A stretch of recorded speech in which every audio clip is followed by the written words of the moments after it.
बसू आपण.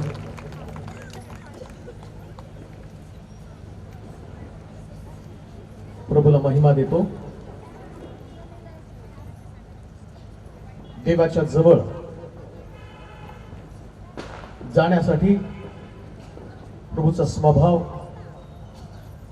आणि आमच्यामध्ये मोडतोड करून जो देव आहे तो देव आम्हाला मोडतोड करून रिपेअर करून त्याच्या राज्यासाठी वापरत आहे. काल देखील आम्ही ऐकलं प्रभूकडे येण्यासाठी पुष्कळ अडखळण्यात गर्दी आहे, परंतु किती मोठं नुकसान ही गर्दी करते आमचं. पक्षघाती माणूस ज्या माणसानं छप्पर उचकटून येशूच्या जवळ पोचला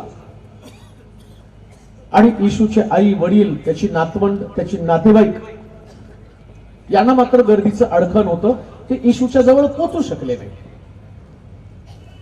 त्याचा परिणाम स्वतः प्रभू येशू ख्रिस्त म्हटला की कोण माझी आई कोण माझे भावंड.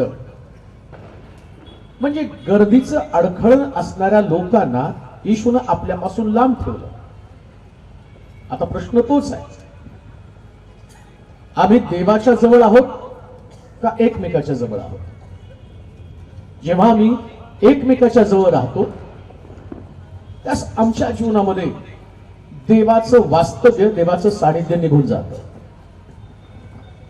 शास्त्रामध्ये आम्ही पाहतो की त्या अब्रामाशी देव बोलला आणि त्याला म्हटला, अब्रामा आपले नातेवाईक आपले गणगोत आपला देश या सगळ्याला सोडून जिथं सांगतो तिथं तू माझ्या बरोबर चल. परंतु अशी परिस्थिती आली, अब्रामानं देवाची वाणी ऐकली आणि प्रभूच्या वाणीच्या दिशेनं निघत असताना आपलं कामकाज मूर्त्या बनवण्याचं काम तो करत होता आणि ते कामकाज सोडलं, आपला देश सोडला, पण जाताना त्याच्याबरोबर लोट आला आणि लोट त्याच्याबरोबर चालू लागला. परंतु लोट त्याच्या बरोबर असताना शास्त्र सांगितलं की देवानं दोघांना संपन्न केलं. लोटाची संपत्ती वाढली, अब्रामाची पण संपत्ती वाढली. लोटाची गुरं वाढली, अब्रामाची गुरं वाढली.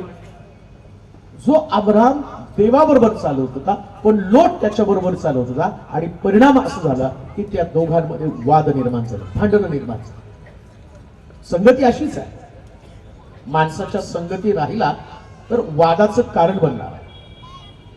परंतु जेव्हा देवाच्या संगती तुम्ही राहता त्या ज्या ठिकाणामध्ये तुम्हाला पोहोचायचं आहे त्या ठिकाणात पोहोचण्यासाठी प्रभू तुम्हाला हाताला धरून चालवत असतो. पण पृथ्वी तलावरचं आमचं जे आयुष्य आहे त्या प्रत्येक व्यक्ती संबंधानं देव काय सांगतो, या जगामध्ये तुम्ही उपरे आणि प्रवासी आहात. आम्ही प्रवासी आहोत. जीवनाचा प्रवास कधी संपेल सांगता येत नाही, परंतु या प्रवासामध्ये आम्हाला एकमेकाला बरोबर घेऊन चालायचं, प्रत्येकाला देव दाखवायचा आणि आमचं जीवन हे देवाभोवतीच फिरणारं जीवन असलं पाहिजे. सगळं तुमच्याकडे आहे, मान सन्मान असेल, पैसा असेल, पद असेल, प्रतिष्ठा असेल, बऱ्याच गोष्टी तुमच्याकडे आहे. परंतु शास्त्रात असं लिहिलं, मनुष्यानं सारं जग मिळवलं आणि आत्म्याचा नाश केला तर त्याला काय? आत्म्याचा नाश नाही व्हायला पाहिजे. मग आज देवाकडे पाहत असताना पहिला प्रश्न, देवाच्या हातामध्ये काय आहे? देवाच्या हातामध्ये काय? आम्ही एकमेकांच्या हाताकडे पाहतो, आशेनं पाहतो. मला माहिती एखादी सभा चालू असताना लोक वक्त्याच्या हाताकडे पाहतात आणि ते पाहताना म्हणतात, त्यानं जर माझ्या डोक्यावरती हात ठेवला तर माझ्यामध्ये असणाऱ्या सगळ्या पिढा निघून जाणार.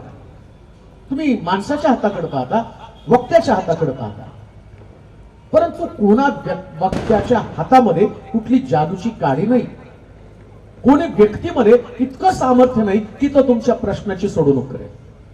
जेव्हा जेव्हा तुम्ही माणसाच्या हाताकडे पाहता तेव्हा तेव्हा तुम्ही हताश आणि निराश होता. परंतु आज मी तुम्हाला देवाच्या हाताकडे पाहण्यासाठी बोध करणार आहे. देवाच्या हाताकडे पहा, एकमेकाच्या हाताकडे पाहू नका. अजून एक गोष्ट तुम्हाला सांगतो, ज्या व्यक्तीचा हात धरून चालता तुम्ही, एक दिवशी तो व्यक्ती तुमचा हात सोडून जातो. कोणीच तुमच्या बरोबर कायमस्वरूपी राहत आणि जगामध्ये सगळ्यात विश्वासघातकी प्राणी कोण असेल तर मनुष्य. अगदी उत्पत्तीच्या पुस्तकामध्ये एदेन बागेपासून तुम्ही सुरुवात केली. ज्या झाडाचं फळ खाऊ नको असं त्या आदामाला सांगितलं आणि देवानं त्यांना एकत्र आणताना एक अधिवचन दिलं. ते एक देह होतील. पुरुष आपल्या आई बापा सोडून आपल्या स्त्री जडून राहील. मग काय घटना घडली? एदेन बागेतनं घालवणारी व्यक्ती कोण होती? कोण व्यक्तीनं इतकी सुंदर एदेन बाग जी प्रभूनं या उभयतांसाठी निर्माण केली पण त्यांना बाहेर काढणारी व्यक्ती कोण होतं? त्याचं कारण एकच आम्ही पाहतो. हवेनं आदामापासून अलिप्त झाली आणि बागेमध्ये फिरायला लागली आणि सैतानानं तिला फळ दिलं. आता परिणाम काय झाला? जिच्या हातामध्ये आदामाचा हात होता त्या हातानं तिला एदेन बागेतनं त्या आदामाला आणि हवेला दोघाला पण बाहेर काढलं. आज आमची परिस्थिती तशीच आहे.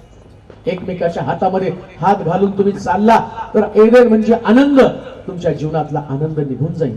पण देवाच्या हातामध्ये हात घालून चालाल तर तुमच्या जीवनामध्ये सार्वकालिक आनंद टिकून राहील. देवाच्या हातात हात घालून चला. सगळ्यात चांगली गोष्ट माझा हात देवाच्या हातामध्ये. आता प्रश्न, ज्या व्यक्तीने देवाच्या हातामध्ये हात घातला त्याचा लाभ काय? अरे पहा, सगळे तुमचा हात सोडतात पण देव तुमचा हात कधी सोडत नाही. कधीच नाही. किती पण प्रतिकूल परिस्थितीमध्ये असतात, आजारपणामध्ये असतात, कष्टामध्ये असतात, दारिद्र्यामध्ये असाल, ज्याही परिस्थितीमध्ये तुम्ही असाल पण प्रभू तुम्हाला त्यातून बाहेर काढतो. म्हणून देवाचा हात आपल्या हातामध्ये असू द्या. देवाचा हात आपल्या हातामध्ये असू द्या. एक मुलगा आपल्या बापाबरोबर एका पुलावरून चालत असताना तो आपल्या बापाला म्हणतो, बाबा तुम्ही माझा हात पकडा. त्याच तो म्हणतो की बाळा मी तुझा हात पकडला. तो म्हणतो नाही, मला भीती वाटते, मी तुमचा हात नाही पकडला, तुम्ही माझा हात नाही पकडला, मी तुमचा हात पकडला. तो म्हटला मी तू माझा हात पकडला आणि मी तुझा हात पकडला याच्यामध्ये फरक काय? तो म्हटला मी जर तुमचा हात पकडला ना तर भीती वाटल्यावर मी तुमचा हात सोडेल, पण तुम्ही जर माझा हात पकडला ना तर मला कधी सुद्धा भीती वाटणार नाही. का? कारण माझा हात सुटेल पण तुमचा हात कधी सुटणार नाही. देवाच्या हातामध्ये आपला हात द्या. देवाच्या हातामध्ये हात द्या. कितीही कठीण आणि प्रतिकूल परिस्थितीमध्ये देव तुमचा हात कधी सोडला. आणि प्रभूच्या हातामध्ये आहे तरी काय? एक वचन आम्ही वाचणार आहोत. पहिले इतिहास त्याचा 29वा अध्याय आणि त्याचं 12 वचन आपण वाचणार आहोत. पहिले इतिहास 29वा अध्याय आणि त्याचं 12 वचन. इतिहासाचं पहिलं पुस्तक 29वा अध्याय 12 वचन. धन व मान तुझ्यापासूनच प्राप्त होता. तुझ्यापासूनच प्राप्त होता व तू सर्वांवर प्रभुत्व करतोस. सामर्थ्य व पराक्रम तुझ्याच हाती आहे. लोकांना थोर करणं व सर्वांना सामर्थ्य देणं हे तुझ्याच हाती आहे. का देवाच्या हाताकडे तुम्हाला पाहिजे? आज जगामध्ये आणि तुम्ही इथं जमलेले लोक, तुमच्या प्रत्येकाच्या मनामध्ये एकच प्रश्न, सगळ्याला धन पाहिजे, सगळ्याला सामर्थ्य पाहिजे, प्रत्येकाला मोठं व्हायला पाहिजे, सगळ्यांची धडपड मोठं होण्यासाठी आहे, सन्मानासाठी आहे. परंतु कोणताही सन्मान किंवा कोणतंही मोठंपण देव तुमच्या बरोबर असल्याशिवाय मिळू शकत नाही. माणसाला मोठं करणं देवाच्या हातामध्ये. जर लोकांकडनं तुम्ही मोठं होण्याचा प्रयत्न केला, लोकांकडनं सन्मान करण्याचा प्रयत्न केला, ही माणसाची प्रवृत्ती आहे. कोणती प्रवृत्ती? आज जे तुम्हाला मोठं म्हणतात ना ते तुमच्या तोंडावर मोठं म्हणतील पण तुमच्या अपरोक्ष तुमच्या पाठीमागं तुम्हाला कधी थोर म्हणतात.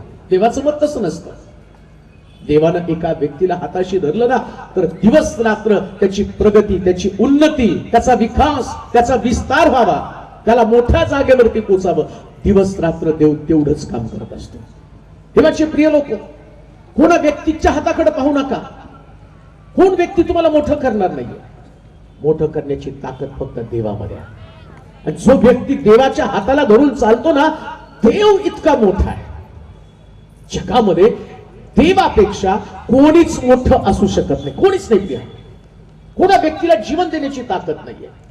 कोणा व्यक्तीला सिंहाच्या गुहेतनं बाहेर काढण्याची ताकद नाही. त्याच्या पलीकडे जाऊन तुम्हाला सांगतो, कबर फोडून बाहेर येण्याची ताकद पण कोणामध्ये नाही. पण येशूनं दाखवून दिलं माझ्या हातामध्ये ते सामर्थ्य आहे. त्यानं दाखवून दिलं माझ्या हातामध्ये ते सामर्थ्य आहे. आणि म्हणून आज एक गोष्ट ध्यानात ठेवा, देवाच्या हातामध्ये तुम्हाला थोर करण्याची ताकद आहे. पहिली गोष्ट, जर तुम्ही देवाच्या हातामध्ये पडला तर तुम्ही आहे त्या स्थितीमध्ये कधी राहणार. शास्त्र उलगडून पहा, ज्या ज्या लोकांनी परमेश्वराला आपल्या जीवनातलं महत्वाचं स्थान दिलेलं आहे. काल पण आम्ही ऐकलं, बऱ्याच माझ्या संदेशामधलं तुम्ही ऐकलं.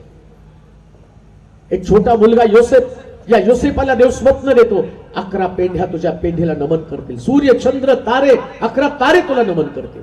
देवानं त्याला थोर करायचं ठरवलेलं होतं. पण योसेफ ते स्वप्न आपल्या भावांमध्ये त्यांनी डिस्ट्रीब्यूट केलं, शेअर केलं त्यांच्याबरोबर, की प्रभूनं मला असं स्वप्न दिलेलं आहे. त्याच्या भावांची, ज्या घरामध्ये त्याचा जन्म झाला त्याच्या पापानं सुद्धा त्याची हेटाळणी केली.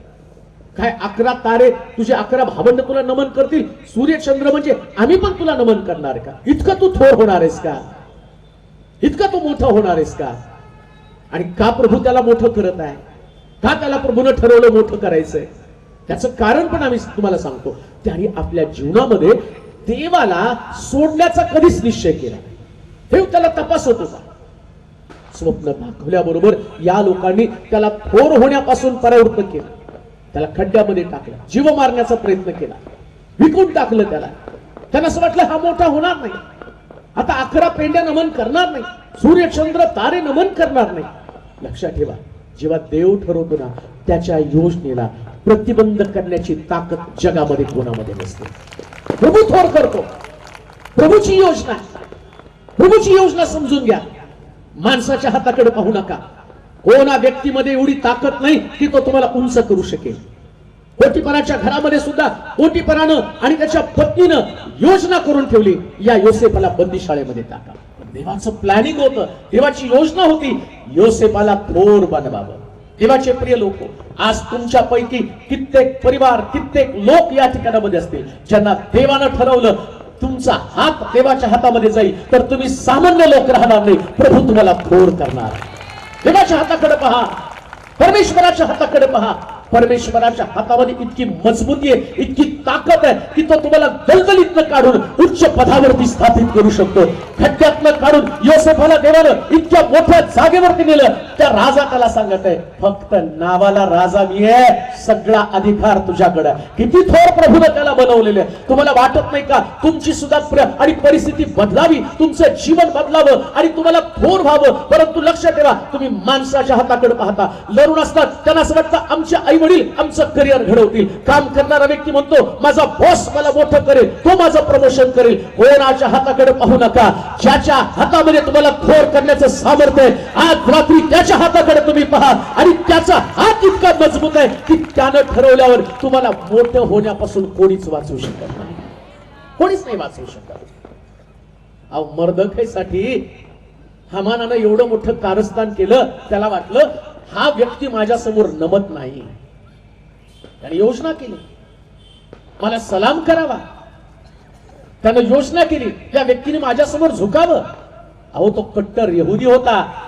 यहुदी व्यक्ती माणसासमोर कधी झुकत नव्हता. यहुदीला ठाऊक होतं झुकायचं तर स्वर्गातल्या देवासमोर झुकायचं. त्यानं सलाम सुद्धा केला नाही. त्यानं त्याच्यासाठी फाशीचा खांब तयार करून ठेवला. पण बायबल सांगतं देव त्याच्या पक्षाचा होता. ज्या खांबावरती मर्दखै जाणार होता, हमानानं तो खांब मर्दखैसाठी केला, परंतु बायबल सांगतं त्या खांबावरती हमान गेला आणि मर्दखैला देवानं थोर बनवलं. देव थोर बनवणार. काढून टाका डोक्यातले विचार. कोणी तुमच्या प्रगतीच्या आड येऊ शकत नाही. कोणी व्यक्ती प्रिया, हे मानवी बुद्धी तुमच्याकडे. बऱ्याच वेळा मला असं वाटतं याच्यामुळं आणि माझं मी पुढे जाऊ शकत नाही, त्याच्यामुळं मी पुढे जाऊ शकत नाही. कोणी तुम्हाला अडवणार नाही. कोण तुम्हाला पुढे जाण्यापासून अडवणार? पण माणसाच्या हाताकडे पाहिजे. माणसाच्या हातामध्ये काय? जीवन देण्याची ताकद आहे. माणसाच्या हातामध्ये तुमचं प्रमोशन आहे. बरं, मानवी हात जे त्याला मर्यादा आहे. येशू ख्रिस्त डोंगरावरती असताना शिष्यांना त्या ठिकाणी शिष्य येशूकडे आले आणि त्यांनी सांगितलं एवढे लोक आलेले 3 दिवस झाले ते आपल्या बरोबर चालत आहे आणि ते उपाशी आहेत, त्यांना भाकरी द्या. त्याने एकमेकाच्या हाताकडे पाहिलं आणि ते म्हटले प्रभूजी एवढ्या भाकरी देण्या इतके पैसे आमच्याकडे नाही, का तर त्यांच्या हातामध्ये लोकांना तृप्त करण्याचं सामर्थ्य नाही. पण प्रभू म्हटला त्या 2 भाकरी 5 भाकरी 2 मासे माझ्याकडे ना, आता माझ्याकडचं सामर्थ्य तुम्ही पहा. त्याने भाकरी नेऊन येशूच्या हातामध्ये दिला आणि सगळे लोक येशूच्या हाताकडे पाहू लागले आणि येशूच्या हातामध्ये एवढं सामर्थ्य होतं. तो म्हटला भाकरीचे तुकडे करून लोकांना वाढा. बायबल सांगतं 5,000चा जमाव तो 5 भाकरी 2 माशाच्या द्वारे तृप्त झाला. आज प्रभूच्या हातामध्ये जर तुमचा परिवार असेल तर एवढा पुरवठा असेल की तुम्हाला लोकांच्या हाताकडे कधी पाहावं लागणार नाही. लोकांना थोर करणं देवाच्या हातामध्ये, थोर देवाच्या हाताकडे तुम्ही पहा. आज रात्री तुमची बघण्याची दृष्टी बदलून टाका. आज रात्री माणसाकडे पाहू नका, व्यक्तीकडे पाहू नका. व्यक्तीकडे पाहिल्यावर तुमच्याकडे निराशा येणार आहे, पण देवाच्या हाताकडे पहा. म्हणून प्रभू येशू ख्रिस्त कबरेतनं बाहेर आला ना, असं लिहिलंय शास्त्रामध्ये. मरिया त्याच्याकडे जाते आणि त्याला बिलगण्याचा प्रयत्न करते. त्या येशू म्हणतो बाई मला बिलगू नकोस, मला माझ्या बापाकडे जायचं. परंतु थोमा आला आणि थोमा त्याला म्हणतो प्रभूजी तू तोच येशू आहे ज्याला मी कबरेमध्ये पुरताना पाहिलं आणि तो पुनरुत्थान झाला, तर मला तुझ्या हातामध्ये बोट घालून पाहू दे, मला तुझ्या हातामध्ये पाहू दे. ज्या मरियेला त्यानं आपल्याला बिलगण्याची सुद्धा परमिशन दिलं नाही, पण त्या थोमाला म्हणतो तू माझ्या हातामध्ये बोट घालून पहा, मी तोच प्रभू आहे. अजून सुद्धा माझ्या हाताची जखम उघडी आहे, हातामध्ये बोट घालून पहा.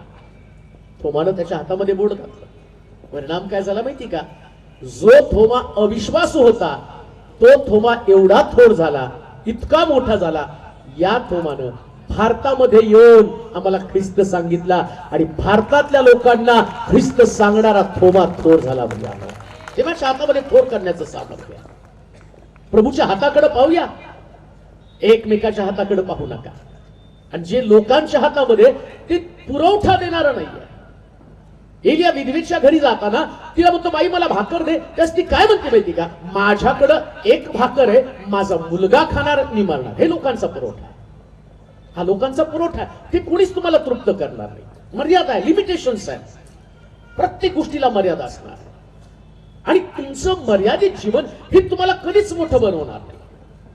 असं जीवन जगलं पाहिजे, अशा पद्धतीचे विचार केले पाहिजे की ते विचार तुम्हाला बदलून टाकणार. मला आठवतं की माझ्या चर्चमध्ये मी ज्या चर्चचं बांधकाम आता नवीन काढलं त्यावेळेस मंडळीमध्ये सांगितलं की असं बांधकाम आपण करणार आहोत आणि तुम्हाला वाटलं प्रभूसाठी द्यायचं तर तुम्ही द्या.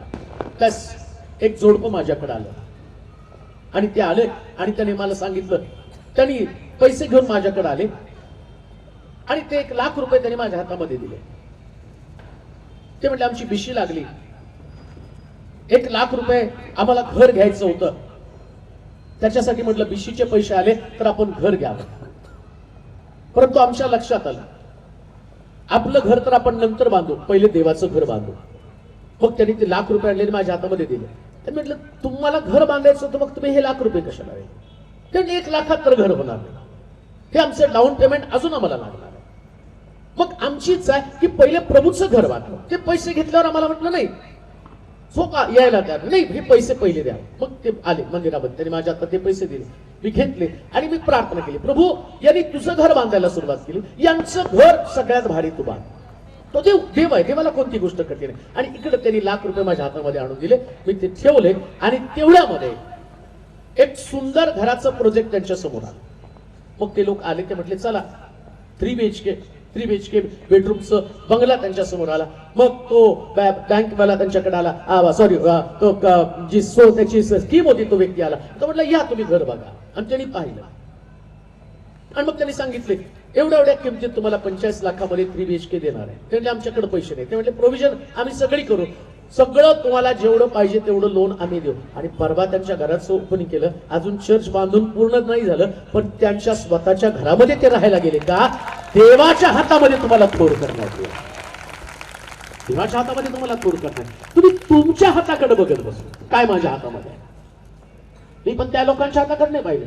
प्रभू अशा लोकांना घेऊन येतो आणि घेऊन येण्याचा मार्ग काय तो माझ्या हाताकडे पहा. घराची गरज आहे माझ्या हाताकडे पहा, लेकराची गरज आहे माझ्या हाताकडे पहा. कोणत्या डॉक्टरकडे पाहू नका, कोणत्या व्यक्तीकडे पाहू नका. आरोग्य पाहिजे, सुटका पाहिजे, समाधान पाहिजे, जॉब पाहिजे, तुम्ही देवाच्या हाताकडे पहा. देवाच्या हाताकडे पहा प्रिया. किंवा देवाच्या हाताकडे तुम्ही पाहताना त्यास देव तुम्हाला उत्तमातलं उत्तम देईल, बेस्ट मधलं बेस्ट. प्रॉब्लेम काय माहिती का, आम्हाला असं वाटतं हा व्यक्ती माझी मदत करेल. त्या व्यक्तीच्या हाताकडे पाहणारा व्यक्ती हा जीवनामध्ये सतत निराश झाला, कायम निराश, कारण त्याला लोकांच्या हाताकडे पाहण्याची सवय झाली. माझ्या मिनिस्ट्री मधलं सक्सेस जर कशामध्ये असेल, मला आठवतं पहिल्यांदा ज्यावेळेस मी चर्च बांधायला सुरुवात केली, नौखा होतो, तरुण होतो, अनुभव नव्हता कुठला, मंदिर बांधायचं होतं, एक स्वप्न घेऊन निघालेलो होतो आणि लोकांकडे पाहायला लागलो, हा व्यक्ती मला देईल, तो व्यक्ती मला देईल आणि ती व्यक्ती माझी मदत करेल. फार आशेनं प्रत्येकाच्या हाताकडे पाहत होतो आणि वाटत होतं जी श्रीमंत आहेत, ज्यांच्याकडे धन आहे, ते लोक मला मदत करतील. पण तो तुम्हाला सांगतो, कधी सुद्धा त्या लोकांनी तेवढी मदत नाही केली जेवढी मला अपेक्षित होती. का, कारण मलाच म्हटलं हे लोक यांच्याकडे पैसे पण ते देतील, परंतु देव मला दाखवत गेला, अरे देण्याची कुवत मी लोकांमध्ये निर्माण करतो. आणि त्याने केलंच. एका घरामध्ये गेलो, बसलो तिथं आणि बसल्यानंतर त्या बहिणीकडे पाहिलं, 5 लेकर, नवरा मेलेला, घरामध्ये कुठल्याच गोष्टीचा पुरवठा नाही. गेल्यावरती तो अर्धा कप चहा देत होती, 2 बिस्किट देत होती, प्रार्थना करून निघत होतो आणि तिने पाहिलं चर्च बांधत आहे, देवाचं मंदिर उभं केलं जात आहे, माझं योगदान असायला पाहिजे. आणि मी तिच्या घरामध्ये बसलो, म्हणजे पाहल साहेब पुढच्या महिन्यामध्ये तुम्ही माझ्या घरात याल का, मला पण चर्चसाठी योगदान द्यायचं. म्हटलं ही बाई भाजी विकून, रॉकेल विकून पैसे घर चालवते, कुटुंब चालवती, या बाईच्या हातातनं मला काय मिळणार. परंतु तरी सुद्धा म्हटलं ठीक आहे सिस्टर, आणि मी येईल, मोठं बांधकाम आहे, आता या बाईकडनं मला काय मिळण्याची अपेक्षा. आणि मी विसरून गेलो, म्हटलं 1000-2000साठी पुन्हा तिच्या घरामध्ये जाऊन चक्रा मारण्यामध्ये काय फायदा, मी विसरून गेलो. परंतु 1 महिन्यानंतर तिचा कॉल आला, पळत साहेब आजच्या तारखेला मी तुम्हाला बोलवलं होतं, तुम्ही का आला नाही. म्हटलं सिस्टर ठीक आहे मी येतो, मला माहिती विधवा आहे, 5 लेकर आहेत, कसं घर चालवणार आहे आणि चर्चला कसं ती मदत करणार आहे. मला माहित नव्हतं तो देवाचा हात आहे. मला असं वाटलं हा हात त्या स्त्रीचा हात आहे, हा देवाचा हात कुठे आहे. पण लक्षात ठेवा, देवाचा हात प्रत्येक ठिकाणी असतो. विधवेला भाकर देण्यासाठी पण एलियाला मदत करण्यासाठी देवाचा हात होता, विधवेचा हात नव्हता.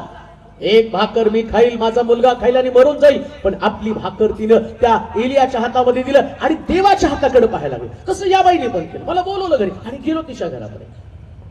बसल्यावर हसत हसत ती आली, म्हटली बसा, चहा दिला, चहा पिलो आणि म्हटलं सिस्टर एवढी का गडबड केली. नाही हो, मदत करायची होती परमेश्वराच्या मंदिरासाठी, म्हणून माझ्यामध्ये उत्सुकता होती. आणि मग तिने नोटांचा भला मोठा बंडल आणला ना माझ्या हातात. सिस्टर एवढे पैसे कुठं. ती म्हटल्या हो माझा नवरा मरताना, मरण्याच्या अगोदर या 5 लेकरांची तरतूद करून गेला, त्यानं आमच्यासाठी एक सुंदर घर बनवून ठेवलेलं होतं. आता मला 5 लेकर आहेत, मला माहिती आहे हे घर माझ्या लेकरांसाठी आहे, पण मला माझ्या लेकरा, आता मी राहते ते माझं भाड्याचं घर आहे, मी इथं पण समाधानी आहे आणि तिथं पण गेल्यावर मला तेच घर असणार. पण मला वाटतं देवाचं घर बांधलं जावं म्हणून मी माझं ते घर विकलं. पाहत साहेब माझा विश्वास आहे, मी प्रभूचं घर बांधेल तेव्हा देव माझं घर बांधणार आहे. देवाच्या हातामध्ये सगळं आहे, देवाच्या हातामध्ये सगळं आहे. तुमच्या योजना, तुमच्या कल्पना, तुमचं दर शास्त्रात लिहिलं त्या पद्धतीने. वाचा बरं त्या वचनामध्ये काय लिहिलंय. एक वचन फार सुंदर तिथं त्याचा उल्लेख केलेला आहे. हा, परमेश्वराच्या हातामध्ये काय आहे. हा, पहिले इतिहास 29 अध्याय 12 वचन. धन व मान तुझ्यापासूनच प्राप्त होत. कोणाच्या हातापासून धन मिळतं. कुणाच्या हातात धन, कुणाच्या हातामध्ये. बोला की जोरामध्ये. कुणाच्या हातामध्ये धन आहे. मग धनासाठी कुठं बघायचं, कुठं बघायचं. मग तुम्ही एकमेकाकडे बघता ना, तुम्ही धनासाठी बघता कुणाकडे, या व्यक्तीने दिलं पाहिजे. बरं जो व्यक्ती तुम्हाला धन देतो, काय तुम्ही लग्न झाल्यावरती ते पांढरी मस्त तिचा ते काय म्हणतात, हा वेडिंग गाऊन 10-12 करवल्या ते मागे धरतात, तिची मिरवणूक काढत पुढे निघतात. याचे बेस्टमॅन. आणि मग पाळत सुद्धा सुटाबुटामध्ये येतो, पुस्तक बिस्तक घेऊन. मग सुरू सुखात दुखात रोगात श्रीमंतीत आरोग्यात याच्यात त्याच्यात सगळ्यात मी तुला साथ देईन. झाल्या शब्द. ती पण खुश असते. जाते महिनाभर लग्न झाल्यावर याच्या त्याच्या घरी जाऊन जेवण करणं खाणं पिणं एवढं तिला आनंद होतो की किती छान घरामध्ये मी गेले. आणि तो पण म्हणतो मला मिळाली ती सगळ्यात सुंदर बायको. 1 महिन्यानंतर सुरू होतं. 1 महिन्यानंतर सगळ्यांचं खाऊन पिऊन झालं. लोकांनी तुम्हाला खाऊन कपडे बिपडे घेऊन झाल्यानंतर मग याच्या घरातलं खायला सुरुवात होतं. त्यावेळेस ती काय म्हणते माहिती का त्याला, हे माझं नशीबच फुटकंय. हो किती पण भारी खायला. लोकांचं जे असतं ते सगळं फुटक्या नशिबाचं असतं, पण प्रभूचं असतं ते स्वर्गीय असतं. प्रिया कोणाच्या हाताकडे पाहू नका, देवाच्या हाताकडे पहा. देव तुम्हाला थोर करणार आहे. धन सुद्धा प्रभूच्या हातामध्ये, मान सुद्धा प्रभूच्या हातामध्ये. म्हणून लक्षात ठेवा, देव ज्याच्या बरोबर आहे त्याचा सन्मान होतो. त्याला सन्मानाची अपेक्षा नसते. का? कारण माझ्या बरोबर देव, देवाच्या बरोबर देवाच्या हाताकडेच तुमचा सन्मान आहे. प्रभू तुम्हाला मोठं करणार आहे. मला ते कधी कधी ते बोलत असतात सेवक लोक इथं मीटिंग भरवल्यावर, आता पास्टर वगैरे पण चुकून माकून कोणाचा सत्कार राहिला असेल, कोणाला मान द्यायचं राहिलं असेल तर मला क्षमा करा. कशाला क्षमा करा? मान कुणाकडे आहे? बोला, कुणाकडे मान? मग आमच्याकडनं कशाला घेता? मान कोण देतं? कोण मोठं करतं? इथली फुलं डुप्लिकेट आहेत. ही सगळी डुप्लिकेट फुलं आहेत. हे द्यायचं म्हणून द्यावं लागतं. प्रभूचं द्यायचं म्हणून नाही. प्रभू स्वतः मोठं करतो. हे द्यावं लागतं. हे ट्रेडिशन आहे, ही परंपरा आहे, ही एक पद्धत आहे. आणि ही पद्धत लाजकाज करावी लागते. हे मला माहिती आहे. लाजकाज इच्छा नसली तरी करावी लागते. सन्मान द्यावा लागतो. देव सन्मान देतो, लाजकाज नाही, लायक बनवतो आणि मोठं करतो. ही कपॅसिटी तुमच्यामध्ये निर्माण करतो. ही ताकद तुमच्यामध्ये निर्माण करतो. या शौलानं दाविदाला कित्येक वेळा मारण्याचा प्रयत्न केलं, पण परमेश्वरानं त्याला मोठं केलं. कसं मोठं केलं? ताकद निर्माण केली. आधी त्याला युद्ध करायला लावलं, गल्ल्याताशी लढावं लागलं. गल्ल्याताशी लढला आणि गल्ल्याताशी लढल्यावर प्रभूनं इतकं मोठं केलं की शौला समोर त्या स्त्रिया नाचत होत्या आणि काय म्हणत होत्या? शौलानं हजारो वदले, दाविदानं लाखो वदले. परमेश्वरानं त्याला मोठं केलं. बघा, सन्मान परमेश्वरापासून मिळतो, धन परमेश्वरापासून मिळतं. म्हणून माणसाच्या हाताकडे कधी बघू नका. त्यानं माझं नाव नाही घेतलं, त्यानं माझा सन्मान नाही केला, त्यानं माझं अमकं नाही केलं. अहो, त्यांच्या सन्मानाचं काय घेऊन बसला? देव सन्मान करतो, तो टिकणारा सन्मान असतो. दावीद राजा राहिला कुठपर्यंत? शौलाचं राजपद गेलं, पण दाविदाचं राजपद कधी गेलं नाही. तो म्हटला अंकुर दाविदाच्या घरातनच येणार आहे. सिंहासनावरचा कायमचा राजा दाविदाच्या घरातनच येणार आहे. येशूचा जन्म दाविदाच्या कुळातनच होणार आहे. का? कारण देवानं दाविदाला मोठं केलं. देवानं दाविदाला मोठं केलं. असं मोठं बना की प्रभू ज्यास तुम्हाला मोठं करेल ते कायमस्वरूपी असणार आहे, टिकणार असणार आहे. तुमचं अस्तित्व कधीच नष्ट होणार नाही. म्हणून परमेश्वरापासून प्रत्येक गोष्ट मिळवा. देवाच्या हाताकडे पहा. देवाच्या हाताकडे पहा. परमेश्वराच्या हाताकडे पाहणारे लोक सन्मान पावतात. त्यांच्या धनामध्ये वृद्धी होत असते. धन वाढलंच पाहिजे तुमचं. खरीच देव तुम्हाला गरीब ठेवून ना. प्रॉब्लेम काय माहिती का आमचा? सारखा आमच्याकडे प्रश्न आले की आम्ही म्हणतो तुम्ही मदत करा, तुम्ही मदत करा, तुम्ही मदत करा. मला तर रोज 2-4 मेसेज येतात आणि त्यांना असं वाटतं सुडबुड घातलं म्हणजे 2-4 लाख रुपये खिशातच घेऊन ठेवतात. हा, त्यांना वाटते असं. परवाच एक असेल काय जरा 1 लाखाची मदत करा. बरं, फोडतो बँक कुठली तरी जाऊ. मग आमचे झाले की आम्ही तुम्हाला देतो रिफंड. मी म्हटलं सिस्टर थांबा जा. आम्ही पाळक आहे म्हटलं, बँकेचा मॅनेजर नाही. बँकेत पडलेत पैसे ते तुम्हाला द्यायचे. माणसाच्या हाताकडे बघा, निराशा येणार. पण एक गोष्ट मला सांगू का?